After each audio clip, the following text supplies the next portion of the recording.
Welcome to KIMEcast, where we break through and cut the BS in sports medicine, rehabilitation, and sports performance, and talk about how things really work. Welcome to KIMEcast. Tony Mikla, Russ Dunning. Hi. Today, let's dive into a fun concept that Russ has enlightened me with and brought to my attention these ideas of these razors, if you will. So in these razors, an identification of a razor is it's a rule of thumb that simplifies decision making, which in itself is pretty simple. So it's fun. So there's a lot of these out there, and Russ was always known for sending me like snippets off of X of like these, 7 razors or 10 razors and kind of interesting things as we're always working through business strategies or whatever. And I think they're a really fun way for you to like think about and use in life and to make faster decisions, or what's happened in the past. What have other people learned that you can kind of gravitate from? So it's pretty cool. Yeah, it's kind of like looking at whether it's human psychology or group culture psychology or just kind of the way things end up being. And oftentimes it's against conventional wisdom. And so the razors are a fantastic way of like really making your head scratch a bit and like, oh, I guess that is true. I wouldn't have thought that. But yeah. Yeah, absolutely. So I've thought them been really fun and stimulating. So at any rate, let's one of these laws and one of these razors, if you will, would be like the law of diminishing returns. And we've talked about this several times as far as how we use it in strength training and loading, that at a certain level of stimulus, if you provide so much stimulus to a person, so much load to a person, the body will adapt. And at some point, the adaptation stops and there's no longer adapts to more stimulus, and you've kind of hit this curve where you hit the top of the curve and then it starts to either stay level or start to generally degrade. It may degrade really, really quickly if there's an injury in case, so that's a good one. So in this story on this diminishing returns, now is baseball season. We're at the end of baseball season here in June. I have several young men right now that are like age 12 that are in Cooperstown for this baseball tournament. That's a pretty cool experience for them. But in preparation for that, our schedule was filled with these elbow injuries and shoulder injuries of what usually is called little league shoulder or little league elbow. That's probably misdiagnosed little league elbow. This is usually a medial elbow issue, but little league elbow is technically a lateral elbow issue that's really bad. But nonetheless, I think explain that.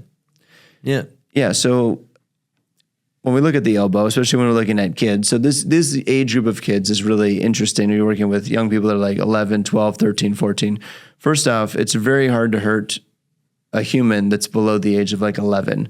If they're pre-puberty and their skeleton hasn't hardened or matured very much yet, it's pretty loose and pretty lackadaisical. They kind of bounce better, right? So if you were to fall off something, you tend to like bounce a little bit, or if you were to throw something, things tend to stretch a little bit.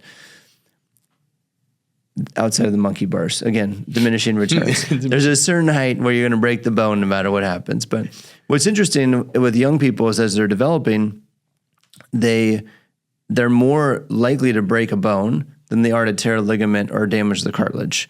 So when you see people start turn 12, 13, 14, they start to hit this level of maturity, the tissues tend to stiffen up a little bit, and now we see less bone issues and more tendon, ligament, cartilage issues, which is where we really kind of take off in our field and start to really be able to help people on an integrated level. If you break your arm and, when you're 6, you put a cast on it and take the cast off, and you do your own rehab because you have to move. Mm-hmm. Mm-hmm. But when you turn 16, you don't have to move anymore. So, then you stop moving. So you need us to kind of teach you how to move again and get that tissue back to normal. But nonetheless, so the little league elbow idea is that in young people, their joints are pretty flexible. So the elbow, when you're throwing, has a lot of medial stress. And if that medial stress is blowing through the ligament, or the ligament is lax because they're a young person, so it's just kind of flopsy, then the next level of force is on the back of the elbow, the bones rub together, and that groove that the olecranon sits in gives the elbow stability posteriorly. And then the last level of defense, if you've gone through both of those two sections, is that you get a compression injury on the lateral side. So as you throw, the lateral side of the elbow compresses, and that compression actually causes a stress fracture or a cartilage damage, which unfortunately is irreversible. So this is a really nasty injury. You don't see it very often because usually there's pain on the inside of the elbow first or posterior to the elbow second, and then lastly it gets to the third one. So people have to be really abusing their body to really get to this third one, or have something really unfortunate happen where they just threw really, really hard and got unlucky. But usually it's done over time and overuse. So what concerned me is that I have all of these kids with medial elbow pain, and some of them have posterior elbow pain. So usually it's a 1, 2, 3 process. Medial will be the first problem, most common problem. Nobody wants to have Tommy John, but some doctors out there will tell you that it's always UCL until proven otherwise. So nonetheless, that's number one. Number two would be the olecranon in the back, where you actually have the bones kind of sitting in the groove. And then number three would be the lateral epicondyle, which is the little league elbow. So we see a lot of kids with this medial elbow pain. And usually it shuts them down for throwing because they get concerned, talk to the parents, talk to the coach. And typically it's like, I'll see how you do for another throwing session or two. And then they kind of like, it's not going well. They shut it down for 2 weeks. And they go back and like, okay, let's do it again. Let's try to throw again. They try to throw again. It still hurts. Okay, then it's like, go see the doctor. You get an x-ray, nothing shows up. They're like, well, take 6 weeks off. Some kids do that. Some kids don't do that. It really makes no difference. They come back and they still hurt either way. So at this point, you're now 2-3 months into the process, so it's really kind of a terrible medical model to manage this condition. So anyway, we tend to get these kids sometimes very, very early in the process because we know people that have had it before, so they tell their friends and we get the kid early. Sometimes we get them really late, but he's usually pitchers and catchers and so it's always the kids who throw a lot. So pitchers, throw hard. Yeah, they have to throw. They have to be relatively good. So it's usually throwing hard. Usually they're pitching. Oftentimes they could be catching, or they're playing center field. You very rarely see it at the shortstop or at the second base position because even though they're throwing a lot, they're not throwing as hard, as consistently as other positions. So those are typically where you see it. The other situation is the kid's usually bigger. Mm-hmm. So they usually have developed a little bit more. Yeah. So they've grown fast or just had a growth spurt is a high risk. So you have this bone that's just grown a ton and you have these ligaments who are lagging behind and they haven't adapted so rapidly. So you hear them, they're loose and they're not able to tolerate these new loads of force because of this increase in leverage. So you see this likelihood of injury. And classic overuse of a good athlete. Yeah, and I think overuse is a great term here because this is the idea of the law of diminishing returns. When people say overuse injuries, we think of tendinitises. Mm-hmm. And I think we should define that exact word of overuse. Mm-hmm. And overuse is doing more than what the body could tolerate. Mm-hmm. Period. Yeah. That's it. Yeah. Bone, cartilage, muscle, tendon. Yeah. It doesn't have to have gone on for 2 months or 6 months or 12 months. If you used it too much and your body wasn't ready for it, then you get hurt. That's overuse, right? So yes, this happens all the time, whether it be a cumulative effect or like a localized effect where I pitched 2 games in a row and I got hurt, or hey, I've been pitching for 6 months and haven't taken a day off. Mm-hmm. Either way is overuse. So we have to keep that in mind. But yeah, that's what happens. We get this, these kids get these medial elbow pain. It usually gets mismanaged. It's not easy to manage, but the thing that happens in young people is they're more likely to get a stress fracture of the bone than they are actually damage the ligament. Mm-hmm. And so that doesn't show up on x-ray very well. So even if you go out and you see a pediatrician or you see a doctor, 9 times out of 10, unless they're dealing with throwers regularly, they're not going to see the fracture. Mm-hmm. Oftentimes you have to get an MRI. Sometimes you have to go so far to get a CT scan to see it. Yeah, which means you're even further down the hole. Yeah, you're 2 months in before you can actually get this, diagnosis to say stop throwing. Yeah, you're probably 2 months before you actually even went to the doctor in the first place. In a lot of cases, So yeah, it's an ugly situation. So it's super frustrating to treat. So unfortunately, we, in doing what we do, treat so many of these kids because they end up going places, not getting answers, and then we end up seeing them. And in some cases, terrible situations. But it's really, really great to help them turn around. So at any rate, I just have so many of these kids going through it. And what we see is I have like 5 kids on one team. They play for the same team. Mm. So that tells me that there's a disconnect between these kids' maturity level, what they're doing, how they're being coached, and how practice is designed. Because if 5 kids on one team have an overuse injury, we have something wrong with like the structure of the design of how they're preparing the kids and causing this adaptation to happen. Mm. They're just curious, are they good? Is the team really good? Yeah, well, the team's good. So the team's in Cooperstown, so they went out there to play, which doesn't mean you're good, but they're definitely a competitive group.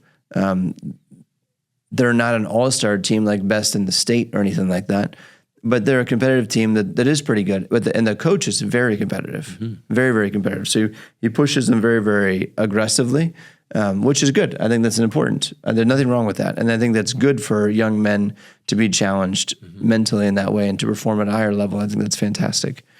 But with baseball, it's so tricky because you have to really understand load and how they're adapting. And as these kids are going through growth spurts at this age, it's almost impossible. I feel for the coach, honestly. Yeah. Like it's not necessarily the coach's fault that this is happening. Yeah. It's bad timing. Well, it's a unique sport. There's a few sports in this space, but it's a unique sport because to try hard at what? I'd imagine they can maybe hit really aggressively and sprint the bases really aggressively and do amazing field work at a very intense level.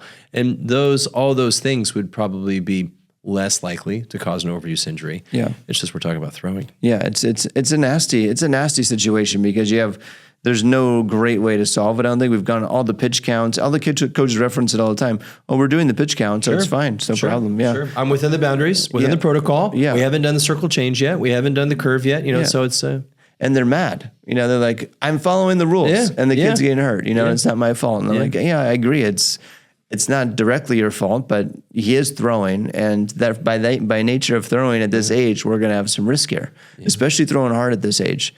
Even if you give them all the right rest periods and all that other stuff, but something's in the water, something's going wrong with that many off of one squat, right? So there's definitely a lot. So I've come to find out that there's the warm up, for example, is about an hour and a half long before they actually take the field, which is like another 2 hours. So a 3.5 hour practice, 3, 4, 5 days a week for a group of 12-year-olds is probably going to lend you to a lot more overuse just by nature than a 2 hour practice, which is probably ample. Now, granted, regardless if you practice 2 hours or 4 hours, good players are going to go out and get individual training, individual workout. They're going to want to throw more. They're going to want to go to a pitching coach. They're going to want to go to their catching coach, whatever it might be, their hitting instructor, and they're going to go through more and more reps because they want to do more, because they want to be great. Love it, right? It's great. I'll say you almost have to. For all the parents that are listening and say like, oh, my kid's not going to do that. Well, it's tough if you live in a competitive environment. Yeah, he's probably not going to make the team then at some point, because baseball is a very high skill acquisition sport. So if you actually can hit the ball, even if you're a great athlete, it's you're not going to do well. So yeah, you have to get out there and practice and get after it. So you're going to see that. But anyway, so I think it is the coach's responsibility to somewhat have, not to control all that stuff, but to understand all those stresses, and then therefore appropriately schedule practice so that we're not like diminishing these arms. Well, I think you just said a very important point. I think the coach has an impossible task of how to manage load for a team, knowing perhaps his best players are doing extra work that he doesn't know about. Yeah. It's like, how can you manage this? Yeah, you can't. It's impossible. Yeah, but you do know what's happening, right? So you get to this idea. This is the law of diminishing returns for the sake of the conversation. Is we have these kids doing all of these activities, all in an effort to try to get better. Individual things, team practice really, really long. They all want to perform at their best to like impress the coach, impress their teammates, earn time in the game, And at some point, it's just not worth it. This is the one age group where, my son's 13 and he doesn't play baseball. I wish that he did. But this is the one time where I've warned many parents, like, if there's a year to take off or to like slow down your sport progression, it seems so counterintuitive. But baseball, around the age of 12, I'd say it better this way. If your kid grew like 3 inches in the last 3 months, it'd be wise to have them not pitch. Like I would feel confident saying that, because unfortunately, I've had a good career serving kids, serving kids that are in this category. They grew a ton and then they still pitched a ton. And then they end up with a broken elbow. Now, the female equivalent, I would not say is softball. I would say not at all. Is volleyball. I think the female equivalent is exactly that, where that age of puberty, where the female will grow at age 11 and 12, and they'll gain like 6 inches and a ton of power in that process. Now they're swinging their arm at an intense velocity with impact, and I think that's where the female equivalent is. And I think there's not too many sports like this where it's such a critical year of like, okay, if you're 12 and a female, I hope you don't hit it that hard and that much. And if you're 13 as a boy and you're throwing hard and you have a good capability, I hope you don't throw too hard too much during this phase. Yeah, it's exactly it. So that's a bit of a law of diminishing returns, that too much is actually a bad thing, in particular in throwing to this overhead action in this age group, because the leverage is long And these kids are vulnerable to basically the stretch injury on the inside is what everybody wants it to be.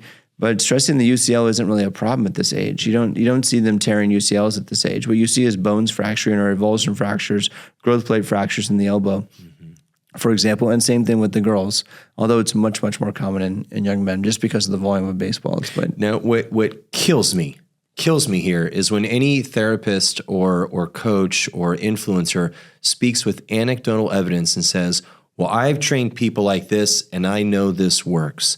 I want to hit something whenever I hear people talk anecdotally and they don't have any gray hair or don't have a receding hairline. If you have not earned 20 years of doing something, you don't get to speak anecdotally about shit, in my opinion, because you just haven't seen enough.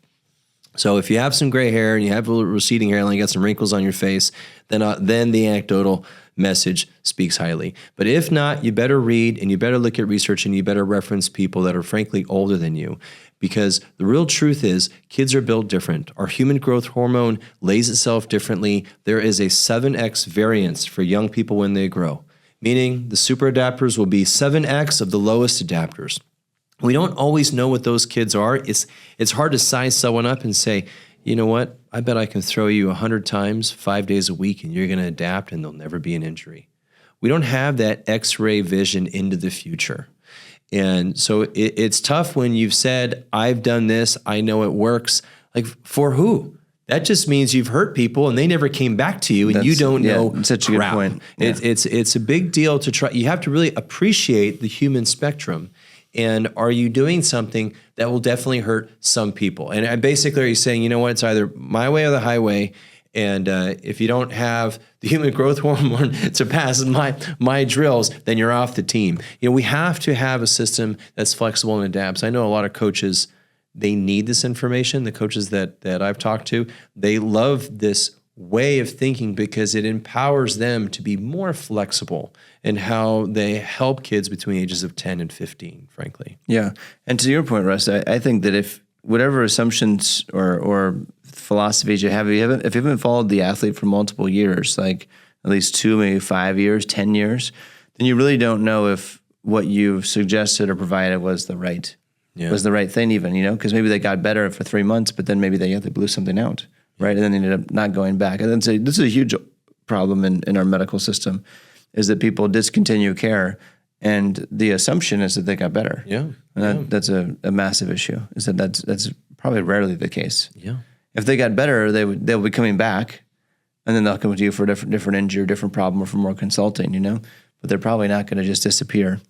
What this speaks to is another razor. Going back to the razor methodology, which I absolutely love. A very famous razor is the Dunning-Kruger effect, and the Dunning-Kruger effect will say that the rookies, the people early on the scene with any specific knowledge, tend to have way too much cockiness in what they do. They've had some traction and some success on stuff, and they tend to think like, oh, I know exactly the way, I know exactly the path, this is exactly what needs to be done.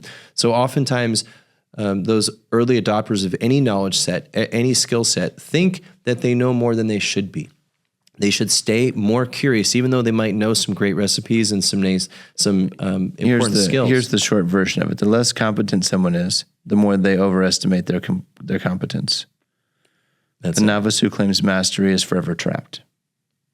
That's exactly it. And then it goes the other way. Oftentimes, the expert underestimates their ability. I think when we've been seasoned, you've learned enough lessons to stay curious and not to, place too strong of a bet on what you know, because you've seen too many times it go against what you know. But the novice, they're the loudest. They're the ones, I know exactly the recipe. This is what we do. This is how we train this kid. This is how we do this sports medicine thing. I know exactly what to do. And I'm most fearful of those more novice people is because you haven't been humbled yet.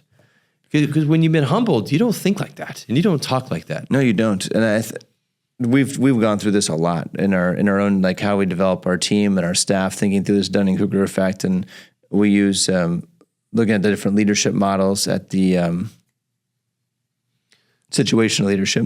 Situational leadership is a model that basically runs off of this concept that as someone comes in and gets someone's excited, they come into a new job or into a new role, or they come in and then they have some solid knowledge. They feel really, really confident about that knowledge. They start to implement that knowledge and do some things, and they get this either more confidence builds up, and then they kind of hit this moment of like, ooh, there's a lot they don't know. Mm-hmm. They start to realize how much they don't know and how much they're unprepared, and then they fall off this cliff into this really negative position, and they start to grow back again. Mm-hmm.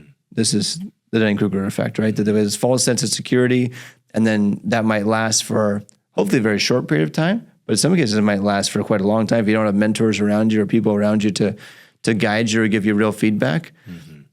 So you end up on this rise, and then there should be a fall back down to reality, if you will, or maybe an adjustment to below reality, like, well, I feel like I know nothing and I'm totally lost. Mm-hmm. And then you start to build that knowledge base back up and actually then have true expertise, if you will. That's right. Yeah, it's so true. I think it encourages me to stay curious. When we started business, I was very mindful of this law, and even our success early on, I never really. I thought it was more lucky than from our own work, because I wanted to stay humble. I want to stay humble in the thought process of stay curious, pretend like we don't know, and learn and aggressively listen and ask more questions than we think and solve more problems than we think we should solve. And all it's really going to do, if you're mindful of this, is make you work harder. That's it. You just work harder and ask more questions. And I think that's how you escape this effect. Yeah, you continue to learn. I think it's a really powerful one. And the situational leadership model is something we use quite a bit here. And the concept is to meet the person that you're working with, the person you're mentoring or meeting with, at the level that they are, and recognize that they could be at any of these levels. They could be at a false confidence level where they're at this peak false confidence. They could be on the way down and feeling really kind of like, man, I don't know anything and I'm totally overwhelmed. And I feel like completely unprepared. And they could be at a level where they're rising in their preparedness and they're gaining knowledge and they're gaining expertise. Or they could be at the end where they feel like they've really mastered something. Maybe it's a very simple concept that they've mastered. And then as a leader, it's then your job to challenge them with something new. So we repeat the process. Mm-hmm. But it's a process we should embrace, not one that we should avoid at all costs. But you should embrace this idea that people are excited about new ideas, new concepts. They gain this false sense of positivity and they get excited about it. And then they kind of get knocked down. We should just be there as peers and as mentors to be like, all right, we see that this is a tough time, and you learned some facts that challenged what you thought before. Mm-hmm. What you thought before wasn't totally wrong, but it also wasn't complete.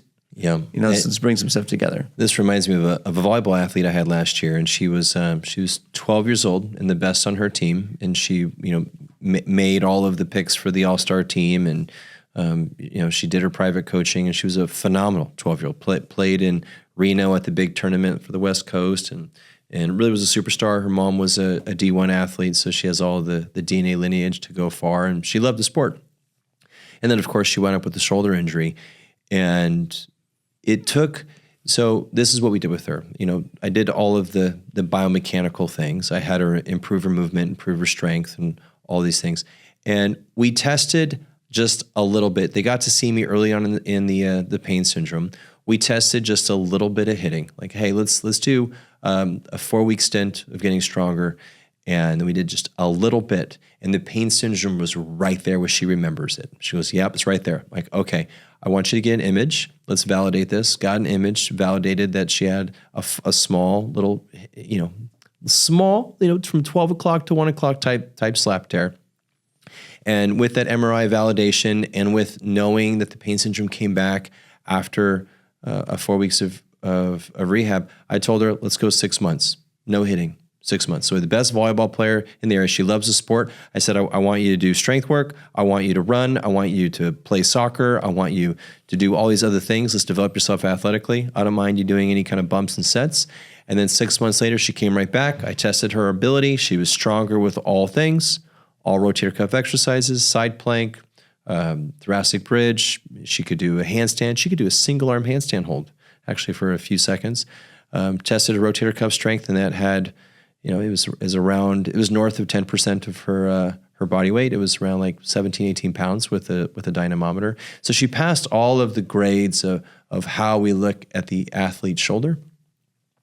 And then she started hitting progression, and she's been hitting for the past year and a half without any issue. But I warned her. I said, these exercises come from overuse. So you developed the injury perhaps because you were hitting at the exact time when your body said, probably shouldn't be doing this. But I also warned her, I said, I don't want you hitting that much. And I think it's very possible, if not the path that most should do, to develop into a phenomenal athlete that can hit the ball hard without actually hitting that much. And I'm positive it's possible. Totally. Well, if you think about it, like the research on this is pretty cool. Like the study done by Reinhold back in the day about looking at the humeral changes, right? So that if you were to do overhead striking, the study was really done on throwing. So if you did overhead throwing prior to the age of 12 or 11, the likelihood that you had humeral retroversion was very, very high. And that's in fact why we explain that someone has so much more external rotation on their throwing side, is that they probably threw when they were a kid. So the bone has actually like been torsioned, right? Mm-hmm. And in some cases, if that torsion happens too fast, it's a growth plate fracture. Mm-hmm. That's what we see. Mm-hmm. Or we could see if the bone's solidified, like in a female at that age group, they've already matured a little harder, the bone's a little harder. Well, now the torque is happening at the labral level as opposed to at the bone level. Mm-hmm.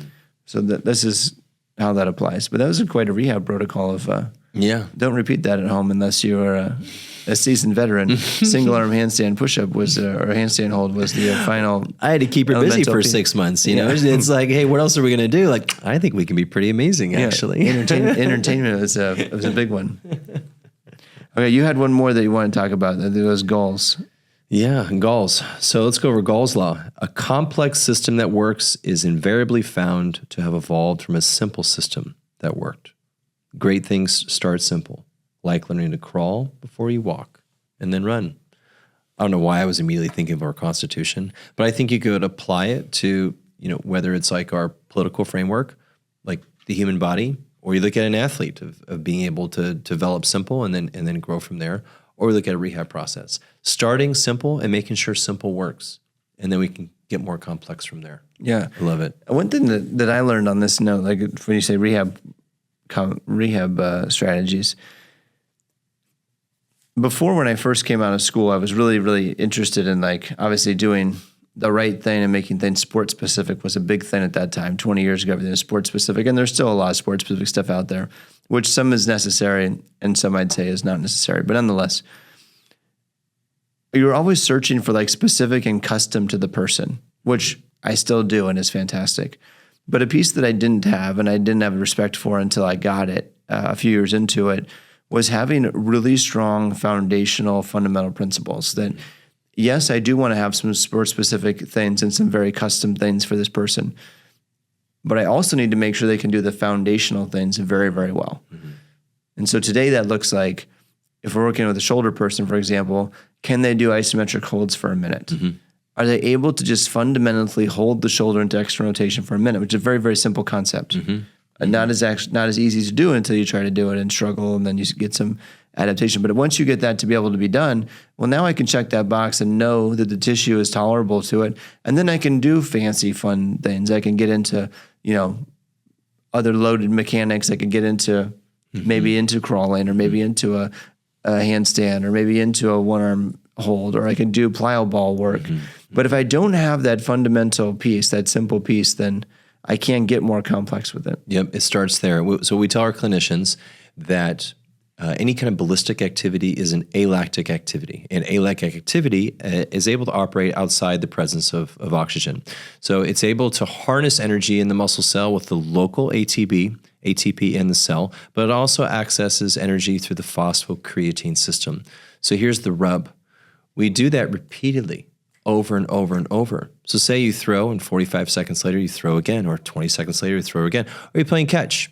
It takes like, a half a second for the ball to get to me. 1, 2, 3, 4, rip it. So those phosphocreatine alactic efforts are happening at these intervals. For your body to replenish the substrates needed for alactic work, it needs a healthy, robust amount of mitochondria to replenish the cell. So isn't that the beautiful thing?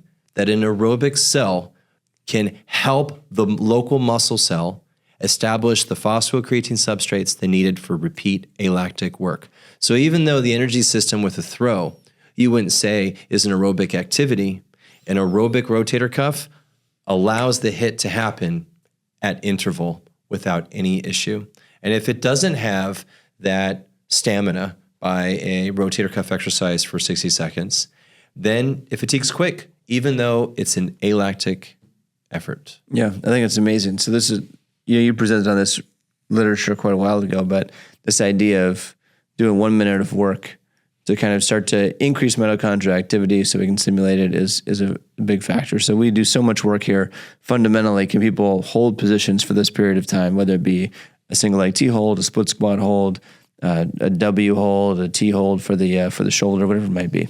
Yeah. I mean, you can have some fun with that. Overhead carry. Yeah. We'll do all our carry rack series. carry. And keep in mind that a minute, I think, is the pivotal time frame according to the literature. Kind of 45 seconds to a minute is the pivotal period of time, but going beyond that is perfectly acceptable as well. So you can increase it, but that's the fundamentals. I think the opposite might be true here too of this law, if you will, of things that are complex started simple. We find so often in business and in like working with people and in trying to have efficient ways, we're doing the opposite. We're taking things that have gotten complex that start with a simple concept that, hey, this work, like physical therapy works for people, right? Doing exercise is beneficial for the body. That's a simple concept, right? Now, what exercise you do and exactly how you do it and all this adds all of this complexity, which is a lot of what we talk about in here, all these different complexities. And then can you dumb that back down to like, well, what is consistently effective to simplify the process that to get this benefit of exercise is good for the body, what are the very simple exercises that are necessary? I know it's not a law, but Einstein's about as close as this is. I mean, he might be the pinnacle of razor in my mind, but Einstein said, make things as simple as possible, but not any simpler. That sounds like a Yogi Berra statement. It's a classic. Yeah, classic. You can observe a lot just by watching. It's my favorite Yogi Berra one. Yeah. Classic. But can you make things simple? I think it also speaks to psychology. I think if you can take a complex system and understand it so well to relay the message in a simple storytell fashion, you influence people. You influence people that don't know what the cell or mitochondria even is. And you get to influence people that really only care about their purpose and their mission in life, i.e. a patient that didn't study sports medicine or science, and bring that story to life, which is our job. I think it's the job of every person in science should be make that story relatable to the non-science person, which gets so frustrating whenever other medical people either use jargon or dismiss the person's appreciation for how they understand their own health and their own body. But it's a mastery. It's tough. It's very tough to do, to simplify that into a nice story. It's a true mastery of the knowledge and being able to relate it to the person.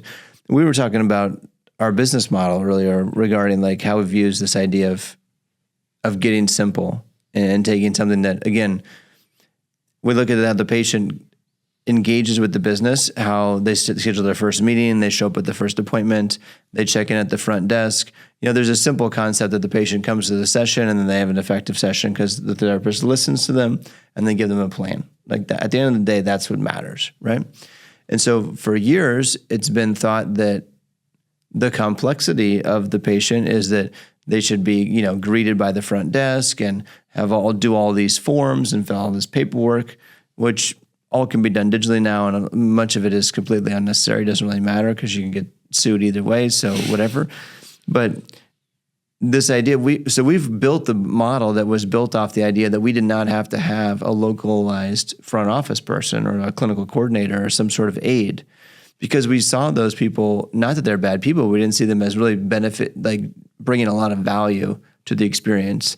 The value that the patient wants is to be with the therapist and a skilled person exchanging skilled knowledge right away. And we see this a huge problem in healthcare. But I think the problem is going to be somewhat eliminated here or changed now. Now you see this immediate shift with, at least in California, there's been a change in the healthcare law where every employee now has a minimum wage is going beyond $20 an hour up to $24 an hour if you work in healthcare, and then up to $28 an hour over the next 2 years, just to get to the standard right? Well, immediately a physical therapy aid it used to be $15 an hour. Now is going to cost $28 an hour within a couple of years. That's not going to work anymore. That math no longer is viable because the amount the insurance companies are paying is the same. It hasn't changed in 20 years. So on another topic, but you see the challenge in healthcare is that the government's requiring people be paid more, which is a fine request, but without the counter of making insurance reimburse more. So now you're going to see change in model as a result of that. So we built a model that doesn't require these people on the team because they were expensive in the first place. Well, now that just got a lot sharper where you're going to see a lot of people that are going to lose jobs. Although, yes, the idea was raise salary and increase pay for these less educated folks. But usually this is a person who's in transition in life. They're going from just out of undergrad school, going to grad school, whatever it might be. So they're in this process of transitioning. But this idea of getting simple, we found that patients actually do really, really well. And one of the things that we thought was maybe going to be a problem was the idea of people communicating and like enjoying the greeting of the front desk and having a conversation there, which was true. But one of the things that was valued after we made the switch was realizing how few errors we had. We reduced the errors that happened because another human wasn't interacting with someone and creating a little chaos. Yeah, chaos or maybe misinformation or unclear information because the person is less trained and less skilled. And that's epic in our field that, you call any office person and you ask certain questions and at some point, that they lose it, right? They're not able to stay with it. But if they, in that situation, were to like make something up to fill the gap, that creates a tremendous amount of error and confusion and problem. And it's just human nature. It's not that they're bad for doing so. It's just the nature of like, well, that's a good question. And then they might, well, it's probably like this and mislead someone perhaps if it was wrong information. So it's eliminating that for us has been huge, but it's this idea of getting simple. I think what you just spoke to some degree is, I love the word dichotomy. I really embrace that word from Jocko's book, Extreme Ownership. If you have not read Extreme Ownership, read it. It's especially if you like military stories, but gosh, he really makes the story come to life when you're appreciating the word dichotomy and specifically dichotomy in leadership. But what you spoke to is the second part of Albert Einstein's quote, but not any simpler. So there's, of course, another razor. The razor is Chesterton's fence. The quote goes, "Don't change something until you understand why it's there." So the quote with this post says, "Don't take down a fence in your yard until you learn what it's keeping out." And so when we eliminated this role, which is a big deal, I mean, conventional wisdom in PT How do you have is just like an unlimited list of these to just like keep coming to you? I know. I think that's what I'm going to do with my new Grok AI is I'm just going to have just every day give me a fundraiser to understand. But what Einstein says is not any simpler. So although we got rid of a key role in the couple, we thought conventional wisdom says that you need this person. Right.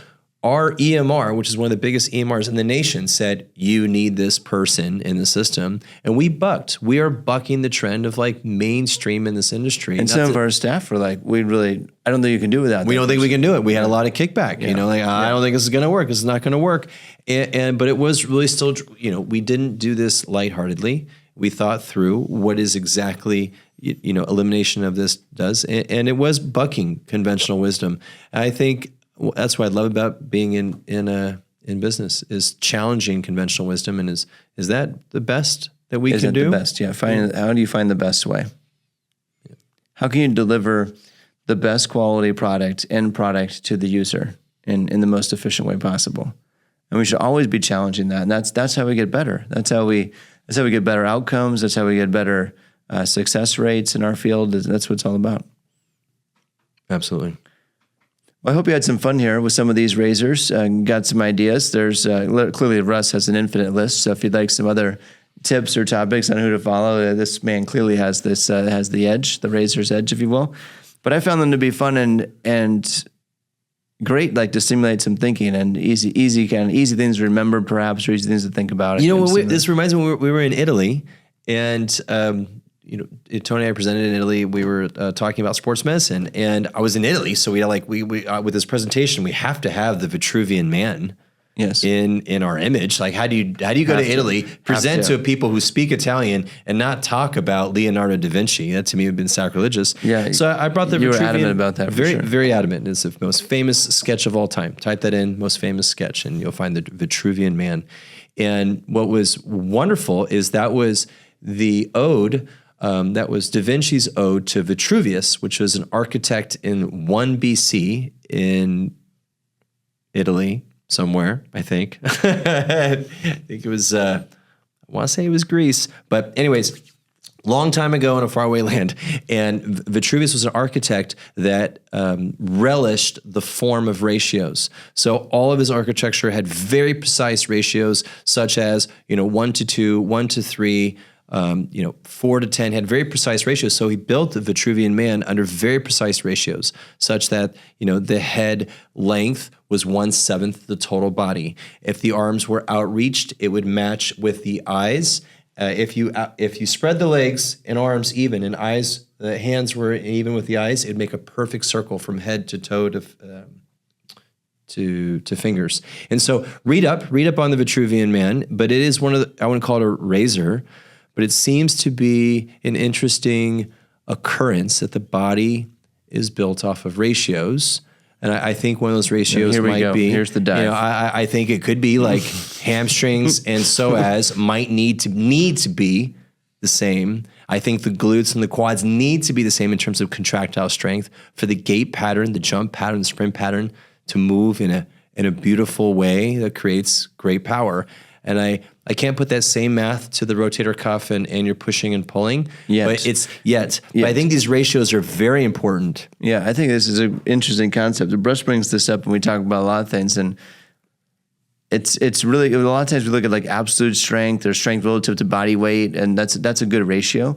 But this idea that like one muscle group to the other might have a ratio of orientation is really kind of an interesting concept when you think about movement efficiency. Yeah, because I think you see a lot of like quads and hammies.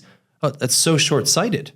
Yes. We should not just go to the opposite antagonist. We should do the whole synergistic line. Right. And if you can start drawing those lines, for another one, I think your anterior line pull with like a pull down might need to be 1/4 of what you could lift. This is just a ratio that we were playing with. Yeah. But if you have a dynamometer, you can start playing all sorts of these games. But, what's really interesting about that is that if you had that ratio, your concept would be that regardless of the size of the person. So if the guy was 7 foot tall, or if the guy was, weighed 400 pounds, like a 6'6", 400-pound lineman, the ratio that person achieves should maybe be comparable to a gymnast or any other person. Yeah, because I think 20 years ago they talked about like postural alignment. Oh, it's all about posture.